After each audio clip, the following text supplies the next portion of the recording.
Hey everyone, it's Brandy and welcome back to my channel, Brandy Janae's Bookshelf. Today I'm going to be going over all of the books that I finished during the first half of the month.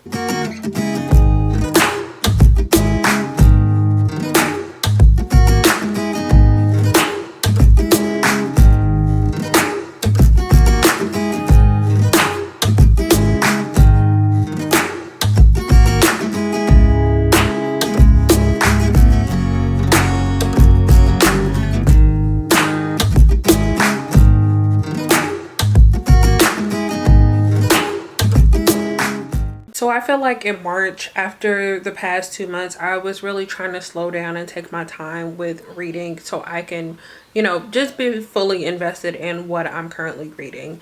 And I think as a result of that, I haven't gotten through as many books in the first half of the month as I have in the past. I don't feel like any particular way about that at all because I have enjoyed everything that I have finished so far. I'm not going to take too long intro wise. I'm just going to start jumping into the books that I read during the first half of the month basically. So during the first half of March, I have finished 5 books. I was reading one that I decided to DNF temporarily. I may or may not get back to it this month. If I don't get back to it this month, then it will be whenever I feel like picking it up again.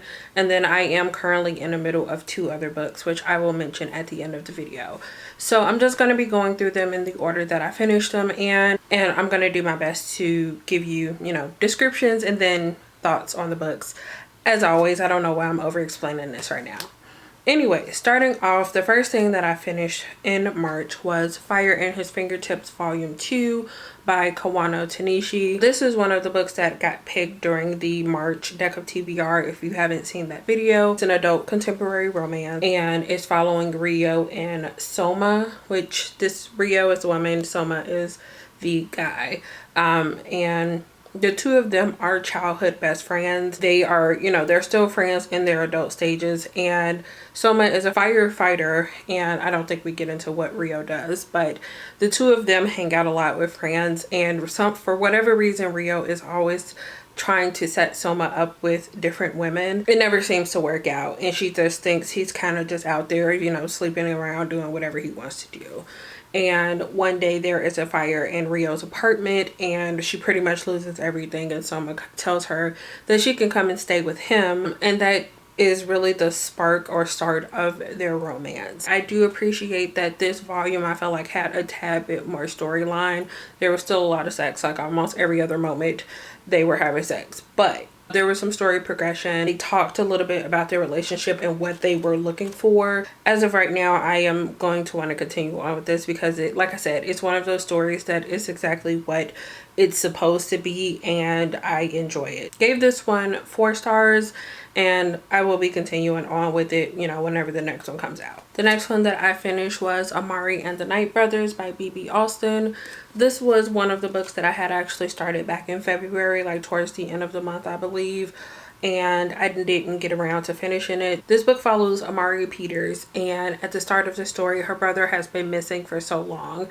And she is kind of struggling with that because pretty much everyone around her is saying that her brother is dead, and she just does not believe he's dead at all. One day she receives this briefcase that is basically an invitation to attend this magic summer camp or school or something like that that her brother had previously attended.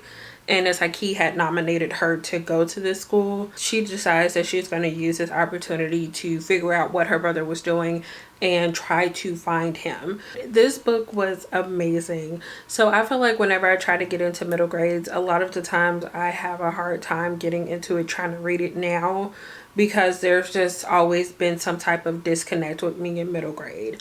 But that was not the case when I was reading this. I'm sure that a lot of people can relate to Amari in some type of way, and she has to deal with not only like the perceptions of her and her family, especially around her brother's disappearance in the real world, but when she goes off into this magical school, she also has to deal with those same prejudices, but she always overcomes them. And it's just like she has more potential than even she thinks she has. And this was just amazing. I loved it so much. Like, I can't express how much I was just like, okay, I need everyone to read this. I feel like I'm not really explaining thoughts good enough, but just know that I love this.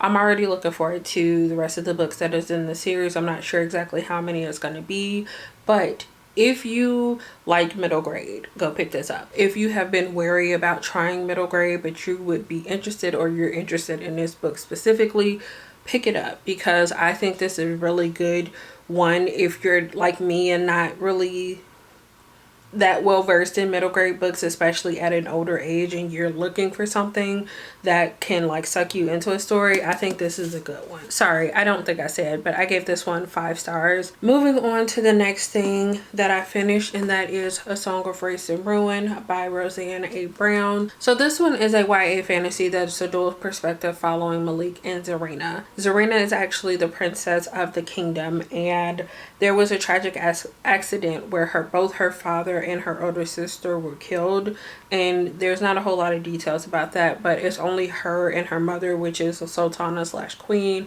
of this kingdom. And you know, Karina is kind of supposed to be in training to become the next queen whenever that time comes. And then on Malik's end, he's actually traveling from his homelands with his older and younger sister. They're actually looking to go somewhere to create a better life in order to make money, because the lands that they come from have been overtaken by the soldiers of this kingdom. Malik's sister ends up getting kidnapped, and in order to save her, he's tasked with killing the princess. And on Karina's end, after her mother is assassinated, she is left in charge, but she doesn't really want the role. So she has this book and she finds this spell where she's able to bring someone back from the dead, but in order to do that, she has to have the heart of a king. And so there's this competition that's going on surrounding this big event. She decides to make the prize for this competition herself, basically, like she's marrying herself off to whoever wins the competition. And she's doing this so that she can take their heart and use that to bring her mother back. And we're following them as they're going through the process of everything that's supposed to be taking place. As far as thoughts for this book, I thought it had a really interesting premise and very interesting parts of it, but I did feel like that it was a little too long and too drawn out. One of the major things that I had kind of an issue with is the fact that the magic system wasn't revealed until almost the end of the book.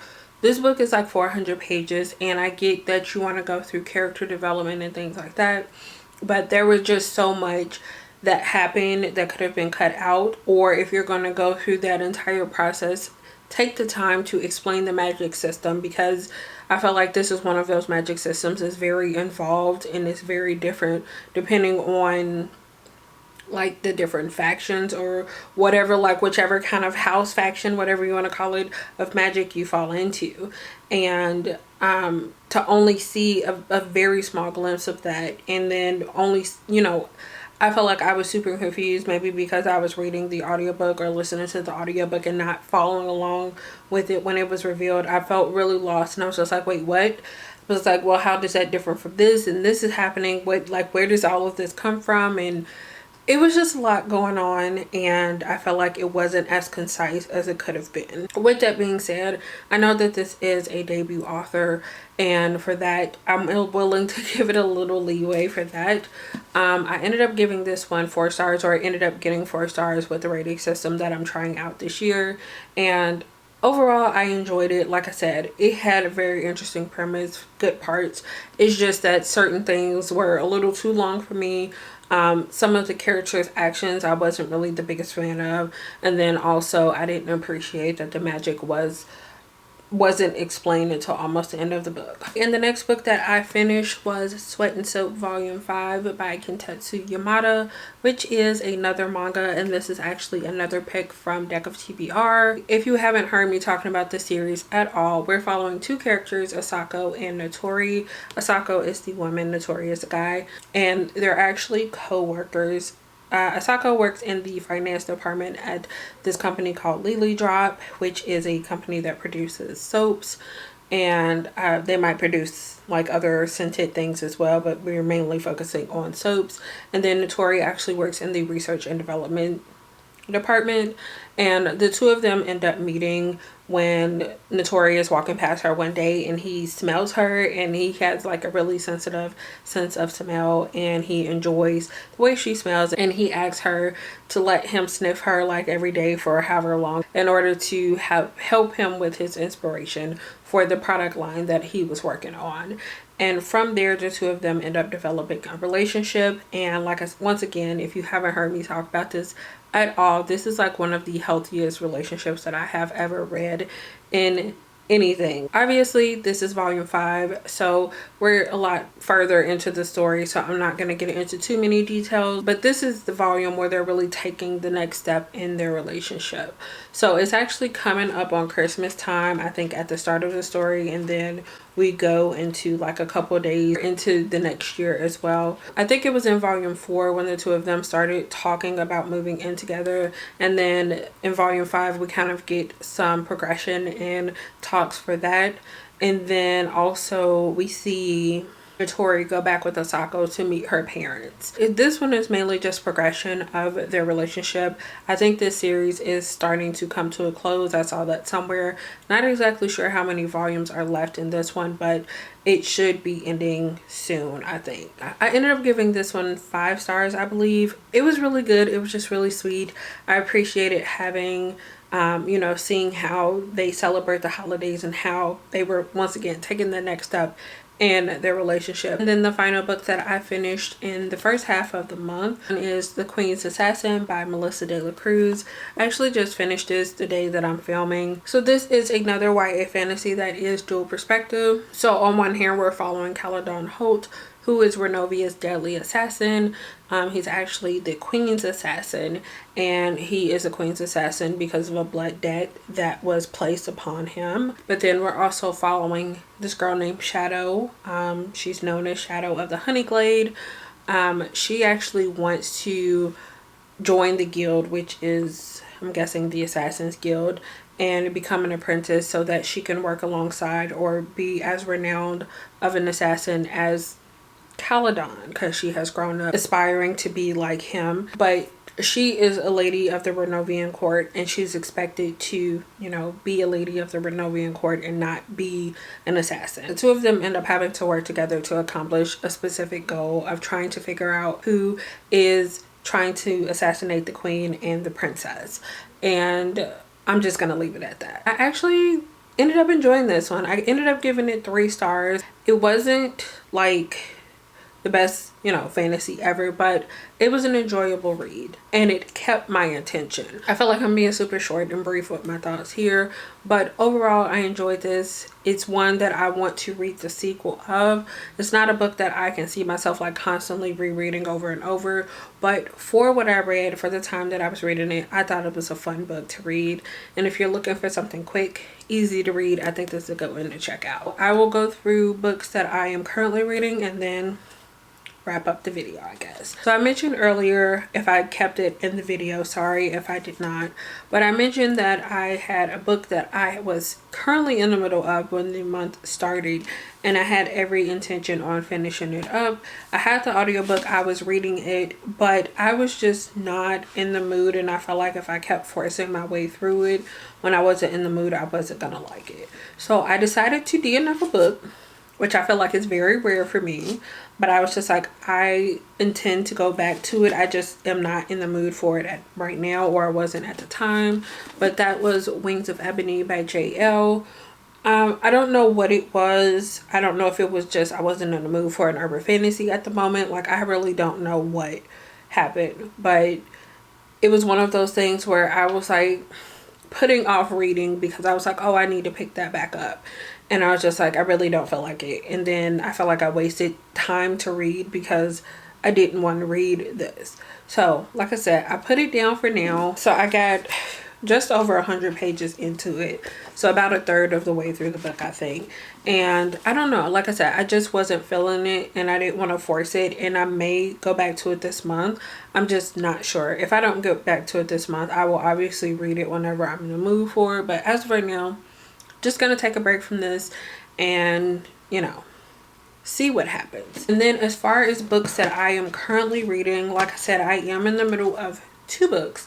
So one I have actually been reading since the start of the month, and then the other book I actually just started today because I needed another audiobook to listen to, and this is the one that I was in the mood for. I guess starting with the one that I have been reading for the entire month so far, and that is A Court of Silver Flames by Sarah J. Maas. I'm actually, I think, about halfway through, maybe a little bit over. No, I think I'm about halfway through. I think I started it on the 1st, and I've been reading a little bit every day. I think it was just like 2 or 3 days that I didn't read this, and that's because I was just too tired to read it. Hopefully I can finish it before the end of the week so that I can move on to something else physically. And then the final book, like I said, that I just started today was Blood Air by Alona Andrews, and I forgot to mention both of these are part of, or two from, my deck of TBR. I'm reading both of those, and then I already have the rest of my TBR set up as of right now. That's everything that I have for you guys in this video. Let me know what you guys have finished so far throughout the month. If you liked it, give it a thumbs up, and if you would like to see more from me, make sure you subscribe. Thank you guys so much for watching, and I will see you again in the next one. Bye.